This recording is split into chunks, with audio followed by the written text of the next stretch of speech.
और अब बात करते हैं गैंग्स ऑफ प्रॉपर्टी की। दरअसल जोधपुर में एक ऐसी गैंग सक्रिय है जो जमीनों की धोखाधड़ी कर करोड़ों के वारे न्यारे कर रही है। इस गैंग का काम फर्जी दस्तावेजों से फर्जी पट्टे बनाना, एक जमीन को 2-3 बार बेचना, जेडीए की सील लगाकर फर्जी दस्तावेज तैयार कर लोगों के साथ करोड़ों के सौदे करना है। इतना ही नहीं, ये गैंग स्टाम्प ड्यूटी और टैक्स की चोरी कर सरकार को भी करोड़ों के राजस्व का नुकसान पहुंचा रही है। करोड़ों की धोखाधड़ी करने वाली इस गैंग को लेकर देखिए फर्स्ट इंडिया की खास रिपोर्ट। ये शातिर गैंग है, चालाक है, करोड़ों की जमीन पर नजर रखती है और कूट रचित दस्तावेज बनाने में माहिर है। इस गैंग ने पावटा निवासी हर्षवर्धन जैन के साथ भी करोड़ों की धोखाधड़ी की। हर्षवर्धन ने महामंदिर थाने में एफआईआर संख्या 541 के तहत धोखाधड़ी का मुकदमा दर्ज करवाया था, लेकिन आरोपी पकड़ में नहीं आए। ये एक दलित लड़की है जो 19 साल की है और उसके नाम से 100 करोड़ रुपए की जमीन इन्होंने खरीदी है और वो उसका कोई आय का कोई उसका स्रोत नहीं है, लेकिन ये 2 नंबर के पैसे लगाने के लिए उस लड़की के नाम से रजिस्ट्री कराते हैं, फिर उन्हीं के नाम से वो फर्जी पट्टे बनाते हैं, खुद ही सीले लगाते हैं, खुद ही सीले लगा के एक ही जगह को 2 बार बेचते हैं। इस तरह का काम ये पूरा गिरोह निरंतर करती आ रही है, जिसके खिलाफ बहुत सी एफआईआर है, मैंने भी दर्ज कराई है क्योंकि मेरे साथ धोखाधड़ी हुई है और बहुत से लोगों ने भी दर्ज कराई है और अभी तक उसकी इन्वेस्टिगेशन अतिरिक्त पुलिस आयुक्त जोधपुर कर रही है और अभी तक गिरफ्तार नहीं किया है। हर्षवर्धन जैन ने गैंग को पकड़वाने के लिए जयपुर तक चक्कर काटे और पुलिस के उच्च अधिकारियों को शिकायत दी। उनका कहना है कि पुलिस जांच से तो वो संतुष्ट नहीं और मिली भगत की आशंका होती है, क्योंकि आरोपियों को पुलिस के दबिश से पहले ही सूचना मिल जाती है। इतना ही नहीं, खुद पुलिस के प्रेस नोट में एक आरोपी को 8 सितंबर 2020 को जब पकड़ा था, तब आरोपी को मोस्ट वांटेड बताकर 3 साल से फरार बताया गया था। लेकिन इससे पहले 2019 में उसी आरोपी को पुलिस ने कार्यालय में बुलाकर पूछताछ नोट बनाकर छोड़ दिया था। जांच के दौरान उनके मूल दस्तावेज भी गायब होना कार्यशैली पर सवाल खड़े करता है। इतना ही नहीं, पुलिस की जांच कई बार बदलवा दी जाती है। ऐसे में सवाल उठने लाजमी है। मुलजिम पक्ष के अलावा कोई तीसरा व्यक्ति आके उन सभी की जांच पुलिस अधिकारियों से चेंज करा के तीसरे व्यक्ति को दे देते हैं, जिसका कोई इन एफआईआरों से लेना देना नहीं है। उसके बाद में जब जांच चलती है तो मूल पत्रावली से ओरिजिनल दस्तावेज भी गायब हो जाते हैं, वो दस्तावेज भी आज तक मिलते नहीं है। दूसरी बात ये भी है कि जब पुलिस को हमारा शक इसलिए हुआ, जब हम कमिश्नर साहब के पास में गए, हमने कहा कि भाई हमारे अभी तक इन मुलजिमों की गिरफ्तारी नहीं हुई है, आप ये बाहर घूम रहे हैं और आप इनको पकड़ क्यों नहीं रहे हैं? और जब इनको पकड़ने के लिए पुलिस जाती है तो उसके पहले ही उनको सूचना मिल जाती है, वो फरार हो जाते हैं। वहीं खांडा फलसा थाने में इस गैंग के खिलाफ एफआईआर नंबर 0106 दर्ज करवाने वाले आरिफ टांग का कहना है कि गिरोह के मुख्य सूत्रधार महावीर लूनिया और विमला लूनिया अपने पैसे लगाकर बोहरी राजेश मेहता और अन्य को जमीन खरीदवाने का लालच देते हैं और SC/ST की जमीन खरीदते हैं। जेडीए उपायुक्त नॉर्थ चंचल वर्मा का कहना है कि पुलिस मामले की जांच कर रही है और जो भी तथ्य उनसे मांगे जा रहे हैं दिए जा रहे हैं। उधर पुलिस के जांच अधिकारी ADCP रघुनाथ गर्ग का कहना है कि जमीन की धोखाधड़ी के मामले को लेकर इन्वेस्टिगेशन चल रही है। ये जो गैंग सक्रिय है, इनके खिलाफ एक मामला मैंने शिवांची थाने में दर्ज कराया था।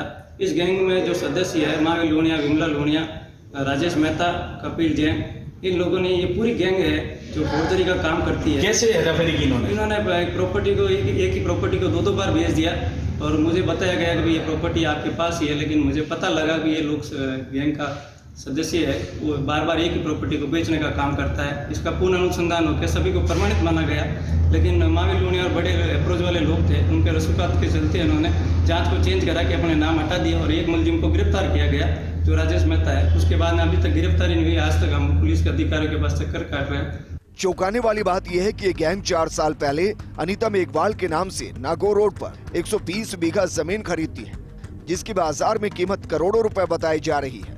फिर फर्जी पट्टे तैयार करती है और दूसरों को बेच देते हैं। इस मामले में अधिवक्ता बाबूलाल विश्नोई ने आम सूचना के जरिए कहा था कि अनीता के साथ धोखाधड़ी कर उनके नाम से बेनामी संपत्ति कई जगह खरीदी और गलत उपयोग करते हुए फर्जी पट्टा बनाकर लेन देन किया गया। ये कोई इस महिला के नाम से जमीन खरीदी गई। जमीन खरीदने के बाद में इन्होंने आगे बेचना शुरू कर दिया, जबकि इस महिला का कहना था कि मैंने अपने विवेक से कोई सौदा नहीं किया जी और वो कुछ एफआईआर भी मेरे पास लेके आई। जी और एफआईआर लॉजर्स तो जिन्होंने एफआईआर दर्ज करवाई है वो खुद भी अपनी एफआईआर में यही कह रहे थे कि भाई हमने तो इन लोगों से संपर्क किया, इन्होंने ही सौदा करवाया और पट्टे जो बनवा के लेके आए थे उनसे भी हमने संपर्क किया। उसने ये कहा कि हम पट्टे बना के लेके आए। तब उस एफआईआर के निचोड़ से मुझे लगा कि वास्तव में ये जो अनुसूचित जाति की महिला है उसके साथ धोखा हो रहा है। हर्षवर्धन और आरिफ का आरोप है कि इस गैंग के खिलाफ महामंदिर थाने समेत कई थानों में एफआईआर दर्ज है। आइए आपको ग्राफिक्स के जरिए बताते हैं। एफआईआर संख्या 0199, एफआईआर संख्या 0201, एफआईआर संख्या 0541 और एफआईआर संख्या 0585।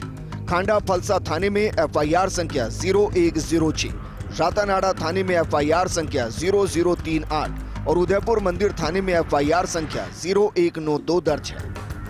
इनमें आरिफ टांग की तरफ से खांडा फलसा थाने में दर्ज करवाए गए प्रकरण संख्या 0106 में पुलिस ने एक आरोपी को गिरफ्तार भी किया था, लेकिन इसके बाद 1 साल से ज्यादा समय हो गया, फिर भी कोई कार्रवाई नहीं की गई। ये एक प्रकरण खांडा फलसा थाने में दर्ज था 106/19, जिसमें कि परिवादी आरिफ टांग का ये कहना था कि राजेश मेहता नामक जो शख्स था उसने उसको एक प्रॉपर्टी बेची, लेकिन जब उस पर पता चला उसको कि मौके पर जाने पर पता चला कि पहले से ही किसी और को बेचान किया गया है, जिस पर प्रकरण में अनुसंधान किया गया था। अनुसंधान के बाद राजेश मेहता के खिलाफ जुर्म प्रमाणित पाया गया था, जिस पर हमने राजेश मेहता को 8 सितंबर 2020 को गिरफ्तार किया था।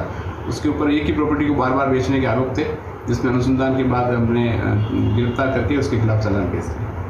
गौरतलब है कि ये गिरोह इतना शातिर है कि कूट रचित दस्तावेजों के जरिए प्रॉपर्टी से संबंधित धोखाधड़ी करता है। कुछ ऐसे पट्टे भी बनवा लेते हैं जो पट्टे जेडीए द्वारा जारी ही नहीं किए गए। एक ही भूखंडों को 2-2 बार भी बेच देता है और बेनामी संपत्ति खरीदकर करोड़ों का सरकारी टैक्स और स्टाम्प ड्यूटी की चोरी भी की जा रही है। गिरोह के विरुद्ध पिछले 3-4 सालों में विभिन्न थानों में 7 मामले प्रॉपर्टी की धोखाधड़ी से संबंधित दर्ज है और जयपुर में अतिरिक्त महानिदेशक अपराध से भी कार्रवाई करने की गुहार लगाई जा चुकी है, लेकिन इसके बावजूद आरोपी पकड़ में नहीं आ रहे। ऐसे में कई सवाल सुलग रहे हैं।